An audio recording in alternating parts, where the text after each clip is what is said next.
tumbuh.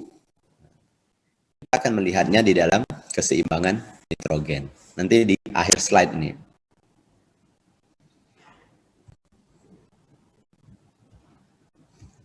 Nah, ini ya. Sebelum ke sini kita ke ini dulu. Nah, ke keseimbangan nitrogen. Bila kita makan banyak makanan yang mengandung protein, misalnya di sini digambarkan 12 gram, maka yang keluar juga harus 12 gram. Itulah yang dinamakan seimbang. 12 gram. Walaupun kebutuhan kita nanti banyak misalnya, tetapi kebutuhan itu bisa dipenuhi dari proses degradasi protein. Kalau di sini digambarkan 50 gram. Tetapi kemudian 50 gram ini kemudian disintesis ulang. Sehingga akhirnya yang keluar itu 12 gram. Dengan porsi terbanyak adalah di dalam urin. Melalui siklus pembuangan urea tadi. Ataupun melalui tinja. Ya, sekitar 10%. Makanya kalau kita tidak ada proses pertumbuhan yang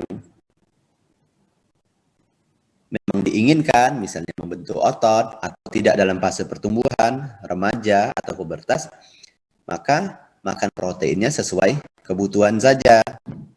Ya, misalnya 2 gram per kilogram berat badan.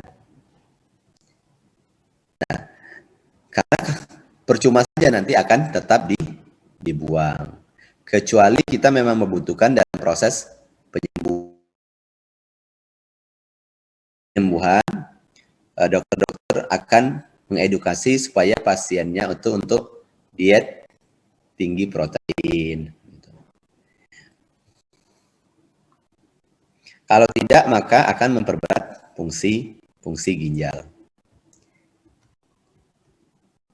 Nah, ini ya keseimbangan nitrogen yang positif, di mana sintesis di dalam tubuh kita lebih baik atau lebih banyak daripada penghancuran atau lisis atau katabolisme.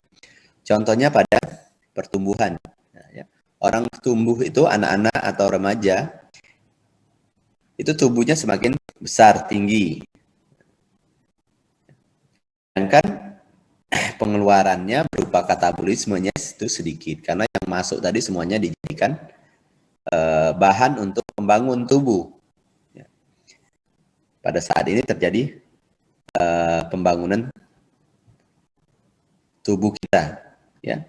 Protein-protein tadi disusun sebagai protein penyusun. Kemudian seimbang. Nah, pada saat kita seperti sekarang, kalian ya, pada orang dewasa normal dan sehat. Jumlah protein yang keluar sama dengan protein yang masuk. Kemudian keseimbangan nitrogen yang negatif, di mana sintesis protein itu kurang dibandingkan penghancurannya. Ini terjadi pada saat kelaparan atau sakit. Ya, pada saat sakit misalnya kita kan kehilangan protein, struktur protein misalnya kan. Kalian kan mengalami stomatitis, misalnya sariawan. Kan? Itu protein-protein penyusun struktur itu hancur. Nah, maka terjadi keseimbangan nitrogen negatif. Atau seperti gambar ini, tidak sempat lagi untuk sintesis protein-protein otot, ya, justru protein ototnya dihancurkan untuk pembentukan energi, sehingga akan tampak seperti ini orangnya. Oke, ada pertanyaan? Sampai di sini.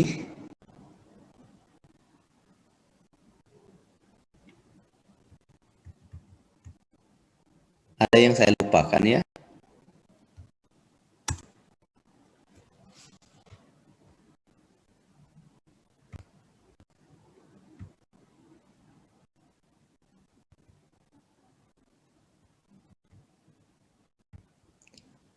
Protein itu merupakan heteropolimer. Ya. Heteropolimer dari asam amino. Hetero itu artinya beraneka ragam, polimer artinya banyak. Asam amino artinya asam aminonya bermacam-macam. Ada berapa macam asam amino dalam tubuh kita? Ada 20 macam. Ya. Itulah yang menyusun protein. Bagaimana bisa tersusun? Melalui ikatan peptida. ikatan peptida. Antara gugus karboksil dan gugus amino tadi membentuk ikatan peptida. Sehingga dia bisa melakukan polimerisasi.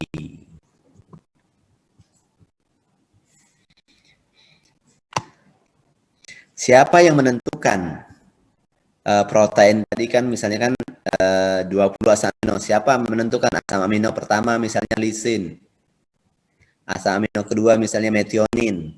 Asam amino ketiga misalnya triptofan. Sedangkan asam amino ke-20 misalnya alanin. Siapa yang menentukannya? Itu adalah gen. Gen di dalam tubuh kita. Ya, atau Tuhan yang menentukannya.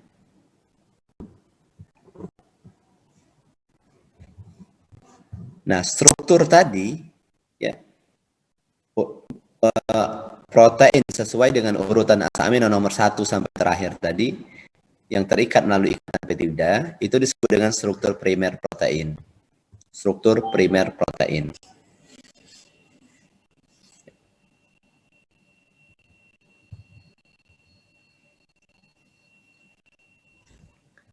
Nah, nanti protein juga ada struktur yang lain.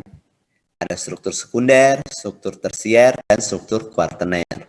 Struktur kuartener itu hanya dimiliki oleh protein-protein subunit. Ya, misalnya subunit alfa, subunit beta. Nah, contohnya adalah hemoglobin punya struktur kuartener. Tetapi secara umum protein memiliki 3 struktur, primer, tersier, sekunder, dan tersier. Dalam menentukan peran dari protein adalah struktur tersier atau struktur 3 dimensi. Ya. Struktur 3 dimensi menentukan apakah protein ini aktif atau tidak. Kalau struktur 3 dimensi protein terganggu, maka protein tidak bisa melakukan pekerjaannya atau dia menjadi sangat aktif sekali. Bisa menurun.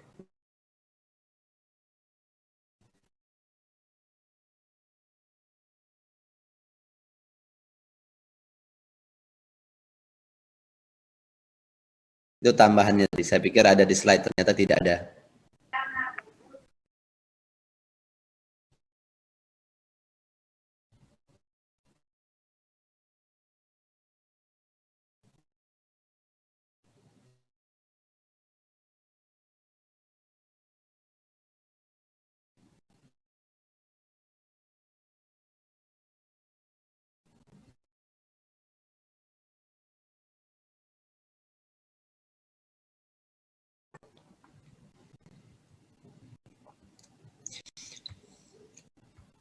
Ada pertanyaan? Kalau kalian tadi lihat ya bahwa di dalam sintesis protein itu membutuhkan asam amino. Nah, terutama asam aminonya itu vitamin B6. Tapi kan ada asam terutama vitaminnya tadi ya vitamin B6 ya, tapi nanti kan kalian lihat lagi ada vitamin-vitamin yang lain ya. Vitamin B6 itu berperan untuk reaksi transaminasi tadi, sintesis asam amino.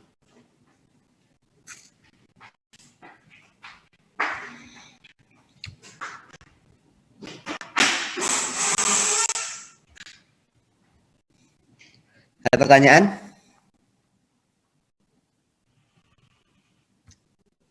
Absennya di mana?